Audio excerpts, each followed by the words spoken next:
Hello, everyone. We're going to do a deck tech on this totally not meta Izzet Giants deck. But it is meta. It's meta. For here. But I made it up. Yeah. For here. Apparently, Ian was also playing this tonight. Which is 25% of Just the 25% of our meta. So anyways, I'll just start off with the lands real quick. There are 4 river glide pathways, 6 islands, and they are snow covered because I'm using Frostbite. There's 2 faceless havens, and I'd like to point out, faceless haven becomes a 4/3 creature with vigilance and all creature types. So it is a giant. There's 3 fjords, 8 mountains, snow covered, and then 2 fabled passages. So the mana could probably, the mana base could probably use some work, but I just kind of threw it together, and then I didn't really focus on the mana base today. Probably have some figuring, some numbers to crunch and stuff. Maybe right? Some number of temples would be okay, and I'm sure you could probably put in one of the red-blue cycle, tricycle lands. Yeah, just find one of them and be good. It doesn't matter which one, just to have a cycler. But I wanted to keep it mostly snow basics so that you're not fighting your mana base with tap lands. And granted, there's only 3 frostbites and the 2 faceless havens, but it gives you sources to be able to activate those. 3 frostbites for removal, 4 glimpse the cosmos. This card I really, really like because it is a sorcery speed, but it's anticipate, and then you can flash it back for 1 blue if you have a giant in play, which is pretty good. You get a lot of value being able to cast a Bone Crusher giant and then immediately glimpse get another card. So it's been a really performing card. And then I have 3 invasion of the giants. I had 4 and I had to make 1 cut, and it was the invasion because I have no way to bring it back, but I do have this creature we'll talk about, which works better with instants and sorceries. Which I really like. So I wanted to keep... I didn't want to cut any instants or sorceries. Right. And I just like it because it does a lot of work for 2 mana.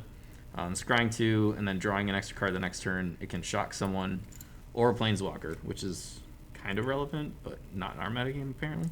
Yeah. Not right now, at least. Yeah, and then being able to cast a reduced cost giant on turn 4, you could potentially cast a Quakebringer on 4 and still have mana up. Right. Or a Bone Crusher for a single red is really cool. It seems like a really good fit in the deck when it's literally centered around just playing giants. Yeah.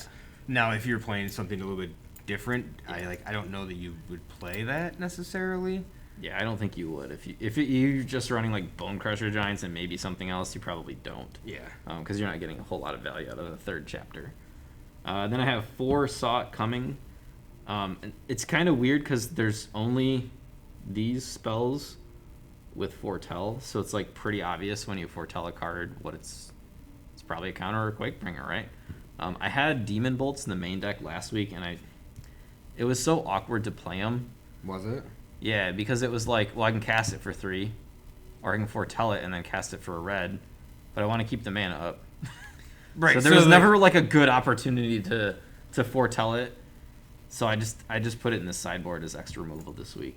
Gotcha. And the only reason I really was focused on keeping them in the deck was so that there was more variability in what's in the foretell area. Just so that somebody doesn't know that it's only the Saw It Coming. It has to be a Saw It Coming, Yeah. That's why my Demon Bolt was there originally. And then I've got 4 Bone Crusher Giants, and I don't think we need to talk about that. No, that card's just really good. We had that discussion earlier. Calamity Bear. This card is a house. So it's a 3/4 for 4, which is an okay rate. Mm-hmm. It blocks really well, except for the Death Touch creatures that are running around. But doubling damage that your giants do is kind of ridiculous. And then if you have 2 of them, it gets way out of hand. And you play it on turn 4, maybe for 2 mana. And then if you play another one on 5, you're swinging for 12. So if you've kept the board clear up until turn 5, which is what you kind of want to do in the deck, right. Then you could potentially have lethal damage in 2 turns. Then 4 Quakebringers, and this card is a lot of fun. 1, you can foretell it, and then they don't know what it is, and it's kind of in the safe zone. Yeah. So they can't disrupt it from your hand or whatever. I probably missed a bunch of triggers with them in my graveyard because you kind of forget they're down there, or I do at least. But if you have that in your graveyard and you play a Calamity Bearer, you're hitting them for 4 in your upkeep. There's a point, I think, against Rick where I had 3 in my graveyard and a Calamity Bearer. So it was like upkeep 12. Now, question is, so theoretically you play this on 2, right? Mm-hmm. So if you go 2, and then you foretell us on 3, mm-hmm. what does that cost you when this just the third red chapter? Oh, on turn 4. On turn 4. So then you still have 2 mana up to protect it. For like this or if squash. I guess you couldn't have foretold 2 of them. You could have squash. Yeah, you could have squash up. You could have something from the sideboard. I think is and that like leads totally into the like. This card is really good. Sorry, this card's really good with reducing costs of your big creatures. Yeah, and even the next one, Frostfire Arcanist. Yeah. It's a one-of. I kind of wanted to run 2, but I ended up running 2 Thrix instead. I just want the card to be good. I'm not saying it is. No, I like Frostfire. It's a 2/5, so it blocks like everything. Yep. It's a decent clock on its own. There was a game last week, I think, against... Was it against you? No. You didn't against play, somebody. Against me. Against somebody. I played, and I got in like 8 times with the Arcanist. Yeah, well, I'll take 2. Yeah, I'll take 2. I'll keep taking 2. Yeah. But so if you have a giant, it costs 1 less. If you pop an invasion, it costs 2 less. So it's like a 2/5 for 2 at that point. Yeah. But really, the reason I want it to be good is because of the enter the battlefield. Yep. When it enters, you get to search your library for an instant or sorcery card with the same name as one in your graveyard. So that's why I cut the invasion versus another instant or sorcery. So like, you play that, you fetch a counterspell, you fetch a removal spell, or a glimpse, and then it's a giant, so you can flash the glimpse back again. Right. So like, it just seems that it can produce such a good amount of value. So it's probably good against like a control matchup or a mid-range matchup, not so much an aggro matchup. I think 1 is fine for the versatility that you don't have a whole ton of card selection. Mm-hmm. So like being able to go find your card selection. You know what I mean? So you find a squash. Yeah, find your piece of removal that you absolutely have to have. I think it's fine. Yep. And then 2 Thrix. I've always wanted this card to be good because it's a 4/5 with flash and flying, so it has evasion.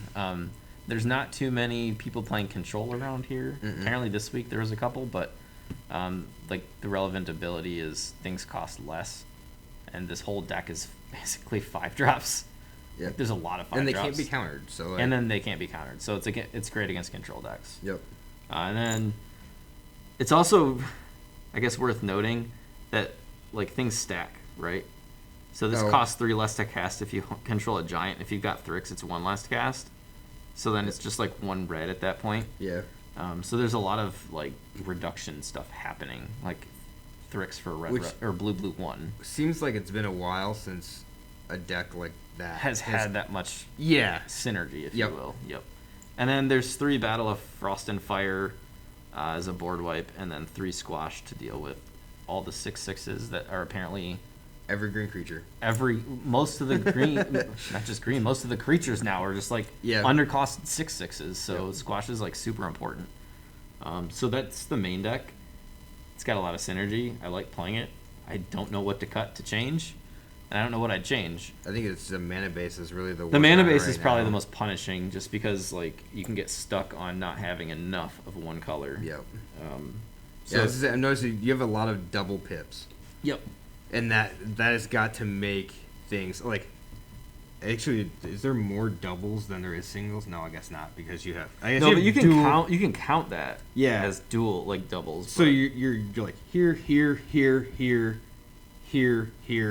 like more than 50% of the deck. Yeah. Which is it's got I can only imagine it's got to be very. Yeah. So it might actually be correct to like put 1 more Fjord in it instead of the Haven, the second Haven. Just to up your number of sources. I believe it's like 17 and 15. Yeah, 4, 10, and 3 and 2, 15 blue. So then 17 red.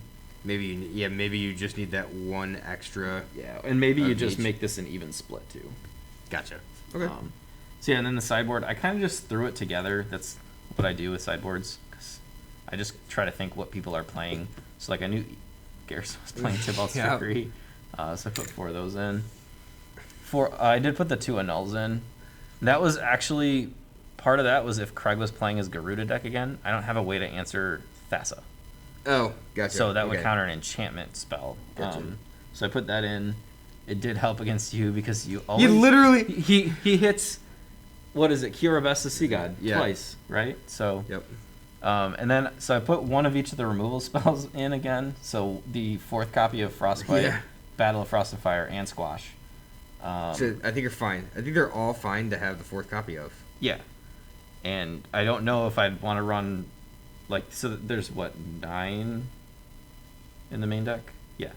I don't know if I'd want to run, like, 4-3-2 or something. So. Yeah, I think it's fine because then it also becomes like, oh, well, if Frostbite doesn't do enough, but Battle of Frost and Fire is a lot, you can easily just take out a Frostbite and put in the 4th. It changed it up the way that you really need to. And I would have ran more Raven forms, but I actually forgot that the card existed until I was on the last slot. Oh, really? So I was like, I'll just grab a Raven form because it deals with anything. And then Giant's Grasp, I haven't gotten to play it yet.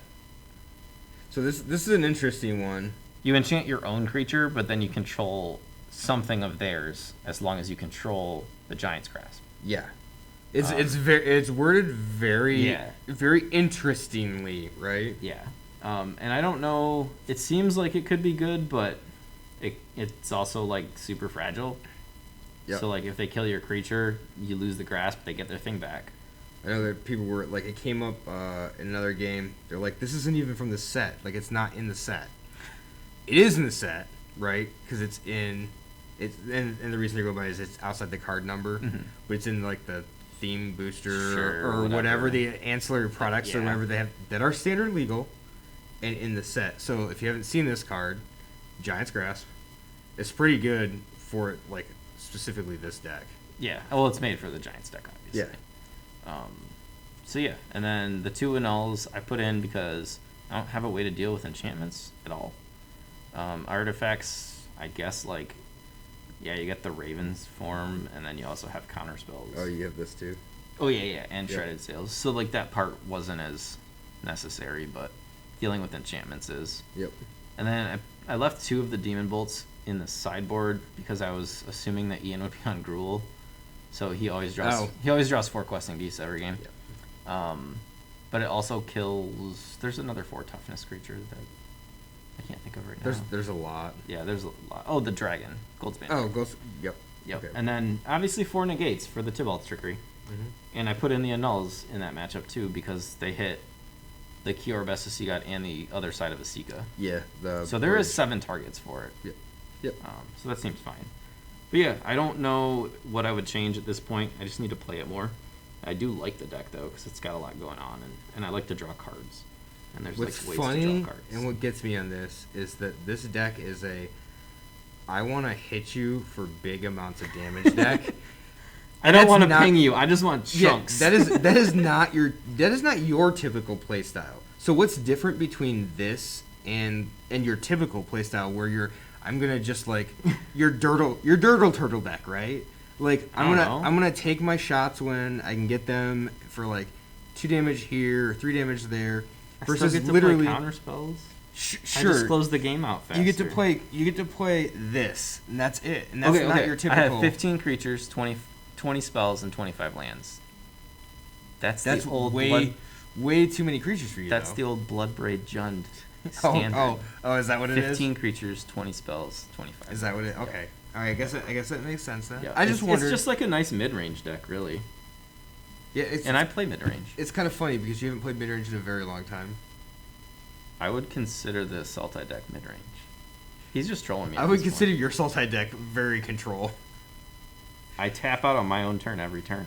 That's not control. You tap out to deal with whatever's on their side of the board every turn. So anyways, that's the Izzet Giants deck that I made. Garrison keeps calling it a meta deck, but I made the list myself, so... that's rich coming from someone who copy and pasted an entire Tybalt's Trickery deck. Every time. All right, thanks for watching.